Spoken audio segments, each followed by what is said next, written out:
Meg traced the swirls on her teal camel pants. I imagined she was reflecting on her father's final botany experiment and why Caligula had found it so threatening. It seemed unbelievable that Meg's entire life had been altered by 7 green seeds. Then again, she was a child of Demeter. With the goddess of plants, insignificant looking things could be very significant. The smallest seeds, Demeter often told me, grow into century oaks. As for me, I had no shortage of problems to think about. Python awaited. I knew instinctively that I would have to face him one day.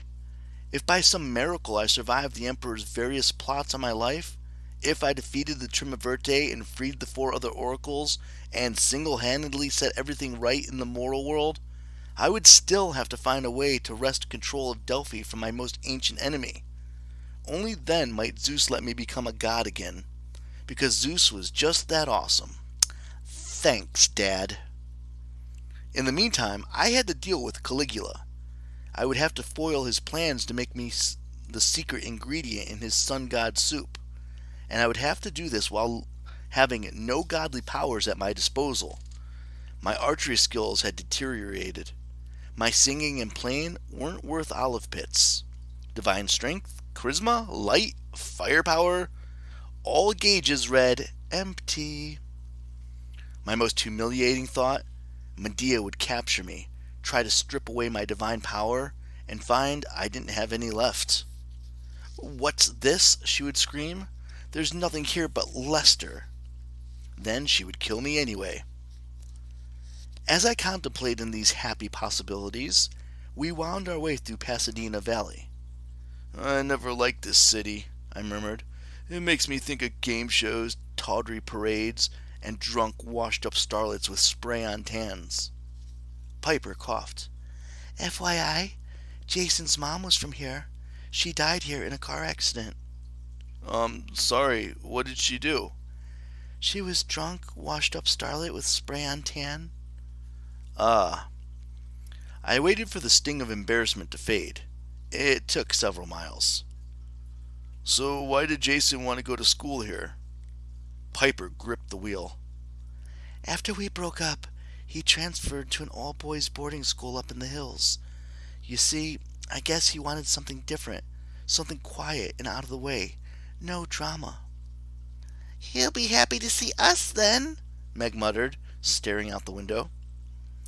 We made our way out into the hills, above town, the houses getting more and more impressive as we gained altitude. Even in mansion land, though, trees had started to die. Manicured lawns were turning brown around the edges. When water shortages and above-average temperatures affected the upscale neighborhoods, you knew things were serious. The rich and the gods were always the last to suffer. At the crest of the hill stood Jason's school, a sprawling campus of blond brick buildings interlaced with garden courtyards and walkways shaded by Arcadia trees. The sign in front, done in subtle bronze letters on a low brick wall, read, "Edgardian Day and Boarding School." We parked the Escalade on a nearby residential street, using the Piper McLean if it's towed we'll just borrow another car strategy.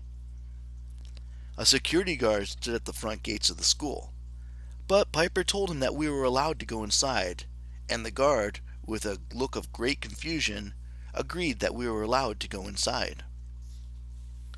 The classrooms all opened up into courtyards. Student lockers lined the breezeways.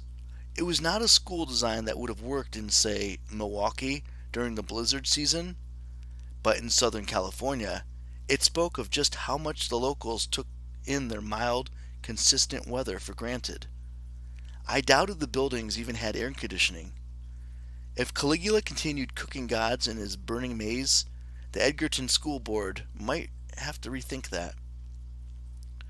Despite Piper's insistence that she had distanced herself from Jason's life, she had his schedule memorized. She led us right to his fourth period classroom. Peering through the windows, I saw a dozen students, all young men in blue blazers, dress shirts, red ties, gray slacks, and shiny shoes like junior business executives. At the front of the class, in a director's chair, a bearded teacher in a tweed suit was reading from a paperback book called Julius Caesar. Ugh, Bill Shakespeare. I mean, yes, he was good, but even he would have been horrified at the number of hours that mortals spent drilling up his plays into the heads of bored teenagers, and the sheer number of pipes, tweed jackets, marble busts, and bad dissertations even his least favorite plays had inspired. Meanwhile, Christopher Marlowe got the short end of the Elizabethan stick. Kit had been much more gorgeous. But I digress. Piper knocked on the door and poked her head in. Suddenly, the young men no longer looked bored. Piper said something to the teacher, who blinked a few times, then waved a "go ahead" to the young man in the middle row. A moment later, Jason Grace joined us on the breezeway. I had only seen him a few times before. Once when he was a praetor at Camp Jupiter, once when he had visited Delios, then shortly after when we had fought side by side against the giants at the Parthenon. He'd fought well enough, but I can't say I'd paid him any special attention. In those days I was still a god. Jason was just another hero in the Argo 2's demigod crew. Now in his school uniform, he looked quite impressive. His blond hair was cropped short, his blue eyes flashed behind a pair of black-rimmed glasses. Jason closed the classroom door behind him. He tucked his books under his arm and forced a smile, a little white scar twitching at the corner of his lip. "Hey, Piper." I wondered how Piper managed to look so calm. I'd gone through many complicated breakups. They never got easier. And Piper did not have the advantage of being able to turn her ex into a tree, or simply wait until his short mortal life was over before returning to Earth.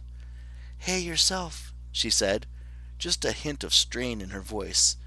"This is Meg McCaffrey," Jason said, "and Apollo. I've been waiting for you guys." He didn't sound terribly excited about it. He'd said it the way someone might say, "I've been waiting for the results from my emergency brain scan." Meg sized up Jason, as if she found his glasses far inferior to her own. "Yeah?" "Yeah," Jason said. He peered his way down the breezeway in each direction. "Let's go back to the dorm room. We're not safe out here."